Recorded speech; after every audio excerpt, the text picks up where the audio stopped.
Você sabe que quando eu... primeiro que a galera pediu demais você vir aqui. Eu achei isso muito do caralho, de verdade. Fiquei muito feliz. Primeiro que eu te acho um cara foda. Obrigado. Segundo, porque eu acho que tem hoje, talvez, um entendimento diferente de tudo que você fez. E eu acho que o público sacou muito isso. Eu abri para perguntas e muitas das pessoas, eu te diria que há 10 anos atrás, as perguntas teriam sido diferentes. Também acho. E foi algo que felizmente a história consertou, né? São aquelas injustiças históricas que você fala, porra, que legal que entenderam isso. Você sente um pouco isso? Que tem uma leitura diferente? Sempre souberam o quão longe você chegou, mas a coisa do atrasado, a gente inevitavelmente tem que falar disso, não tem como não. Sim. Mas eu sinto que o público tem uma interpretação diferente disso. Eu tô certo ou tô errado? Não, você tá certo. Agora,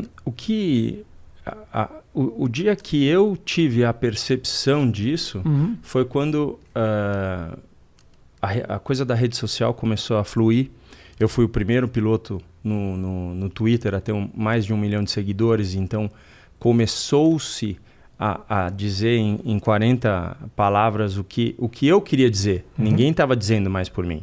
Então, quando alguém falava alguma coisa, eu falava assim, não, desculpa, este é o meu texto, não é aquele que foi dito. Então, quando você tem dentro do teu país a própria casa para que você trabalha, que faz um programa de humor e que tira sarro perante certas situações, que a gente tira sarro mesmo, né, com o teu trabalho, você vai buscar coisas que são engraçadas. Eu sempre fui parte do humor. Eu sentava, juro para você, sentava com meu pai para ver a escolinha do professor Raimundo. Eu sempre fui do humor. Então o Jô Soares, o Chico Anísio, para mim era um meio da minha época que eu gostava desse tipo de humor. Mas aí, até o cara começar a fazer uma piada com algo que não é verdade, é um fator muito agressivo. Você está falando do Cacete Planeta. Isso, fica 11 anos né?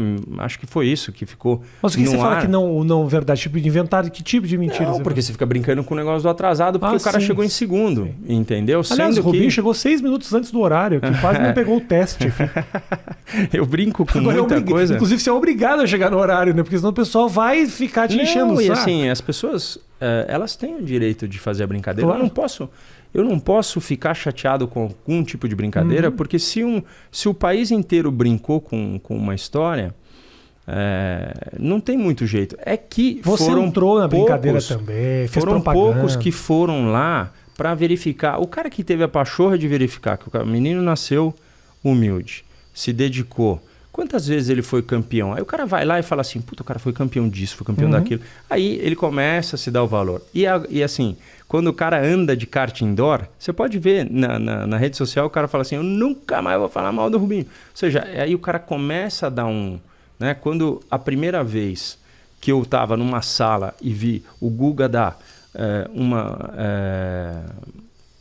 tentar uma paralela e que ela foi para fora, só que se ela tivesse milimetricamente entrado, ele tinha deslocado completamente o cara. Só que ela, infelizmente, foi para fora. Aí o cara falou, não tinha que ter tempo. Sim. Você tá falando o quê, velho? Desconhecimento. Você já pegou numa raquete? Você já fez um negócio? Você sabe o que é bater um pênalti com a torcida inteira, gritando, ovacionando o teu nome, falando que você é um escroto, que você é isso? Então, eu acho que os nossos filhos, o teu filho, ele vai trazer situações novas para você. A forma como, por exemplo, por que ninguém brinca com os meus filhos? Porque eles colocaram um pingo, entendeu? Tipo assim, se você quer mostrando como que é o pai, como que não é. Eu tive a chance de mostrar o que eu sou. Eu sou brasileiro, eu gosto da pátria, eu tô atrás. Não gosto da política, mas eu entro da forma como é. Eu vou lá, eu voto, eu faço. E, cara, eu lutei para chegar onde eu tinha que chegar. Eu cheguei, né? E aí você vê esse contraste que é o Brasil, de uma desunião. Se todo mundo fosse um pouquinho mais unido, a gente não ia ficar brigando por religião, não ia brigar por política, não ia falar de futebol. Cara, se você é meu colega e você torce para outro time, a gente consegue ir, porque pode ser que empata, mas Se não empatar, um vai sair tirando sarro do outro. Mas essa é o valor da vida. Eu acho que tem, Rubinho, você pode dizer isso muito melhor do que eu. O brasileiro, ele tem um desprezo pelos ídolos. Assim. O ídolo brasileiro, o que é vitória para o brasileiro é algo muito questionável. Tem pessoas não muito vitoriosas que se transformam em grandes mitos e tem grandes vencedores que viram brincadeira, piada ou desprezo. Tem o caso especificamente, o pessoal super já entendeu essa história. Mas te falo, por exemplo, outro dia eu estava vendo. Pensa no Pelé, por exemplo. O Pelé é simplesmente um nome que você fala no deserto do Saara para um beduíno, Pelé, a pessoa sabe o que é o Pelé. Então assim, é um nome que é sinônimo do Brasil, é ídolo no mundo inteiro, aonde ele vai. O Pelé hoje, se quiser conversar com um presidente de qualquer país, ele senta e conversa. Só que o brasileiro hoje olha pro Pelé e fala: só fala merda. O cara só abre a boca para falar bobagem, o Pelé calado é um poeta. Porra, um cara, velho, eu sei a imagem da assinatura do Pelé. Olha que ponto isso. E o brasileiro é tirar Pelé, qualquer coisa. Aí morre, aí sim, vai ter lá uma bela de uma matéria, então, um documentário. É exatamente isso. Eu ia falar, eu no momento da Fórmula 1, eu tive a gratidão de receber o George Harrison, do Beatles, lá dentro do meu box. E ele falou assim: você é um nome muito forte. E eu falei: por quê? Ele falou assim: Barry é um instrumento, cello é outro. É verdade. Olha onde foi buscar. Então, as pessoas começam a dar valor por coisas que a gente nem imagina, né? Mas o que eu gostaria era exatamente isso. E eu falo toda hora. Não vamos esperar eu morrer para falar que eu era bom acertador, que era bom não sei o quê. E não é que eu quero que você fale bem de mim. Porque depois que eu aprendi que 33% das pessoas gostam, isso comigo, com você, com qualquer um, 33% não gostam e 33% não se importam. Desses 33%, você passa meio que a vida inteira tentando dar uma... ser neutro, assim, trazer ele para perto, tá? Mas, então, não é que, eu quero que fale bem, mas é o que vai acontecer. Vocês vão esperar todo mundo morrer para que realmente o valor seja dado ou falado, né? Então, vamos reverenciar as pessoas em vida para que a gente possa ter uma vida melhor. Eu falo isso muito para os meus filhos. Não espere o daqui a pouco, se pode ser feito agora. Você tinha essa a gente estava falando sobre o que é a noção da vitória e da derrota, que é uma coisa muito pessoal, né? Sim. Você tinha essa noção quando você corria e ouvia essas críticas e tudo mais, ou realmente você naquele momento sentiu um pouco de ingratidão assim do povo? Não, Rafinha, o negócio é o seguinte: eu odeio perder até bolinha de gude, cara. Então, assim, como um bom brasileiro que não gosta de perder, eu também não gosto. Só que quando eu cheguei lá, o negócio é eu explicar e a pessoa fechar o olho, esperar 5 segundos antes de ter a emoção dela e falar assim: tá, eu entendo. O outro é eu falar e o cara fala assim: que chorão. O cara tá tentando... Foda entendeu? Mas inveja. As pessoas adoram falar inveja. Não, o cara falou: o outro cara fez isso. Eu quando cheguei, a pessoa pergunta pra mim: no contrato com a Ferrari, tinha alguma coisa escrita que você era o segundo piloto? Eu avisei a equipe: se tiver alguma coisa escrita, eu não quero. Eles falaram: não tem. Perfeito, tô dentro. Só que tinha no do Schumacher. No meu...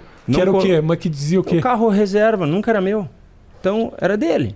Só que não estava escrito no meu coisa que eu era o segundo. Entendi. Mas, efetivamente, eu era. Então, o que você faz com isso?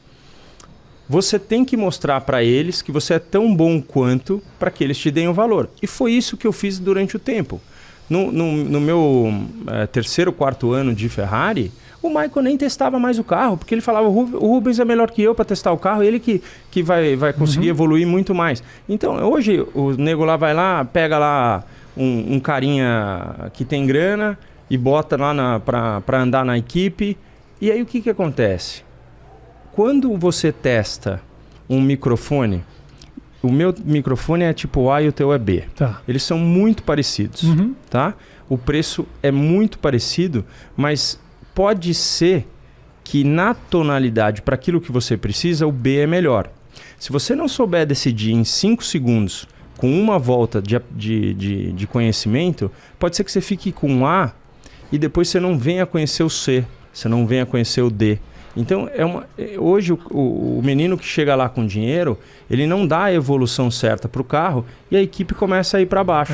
E o cara precisa de dinheiro. Aí ele pega outro com dinheiro que não tem o conhecimento. É um ciclo. Entendi. E vai indo, entendeu? Então, o que a gente tinha na Ferrari, hoje o cara fala assim, pô, todos os campeonatos de construtor que eles ganharam, né? Porque o Schumacher foi campeão e tal. Mas era um conjunto, né? E aí você fala, pô, mas você se sente injustiçado perante o público? Não, porque eu deito a cabeça no travesseiro e eu tenho essa tranquilidade de saber que eu dei meu 100%. Sempre teve essa tranquilidade? Eu não tive sempre, não. Isso foi como eu falei no começo, o processo todo de autoconhecimento era disso também. Porque eu falava, poxa, no começo eu falava, que injustiça, cara. Eu sou muito brasileiro, cara. O cara não me conhece para falar essa porcaria que tá falando. Então, que triste. Eu me sentia triste.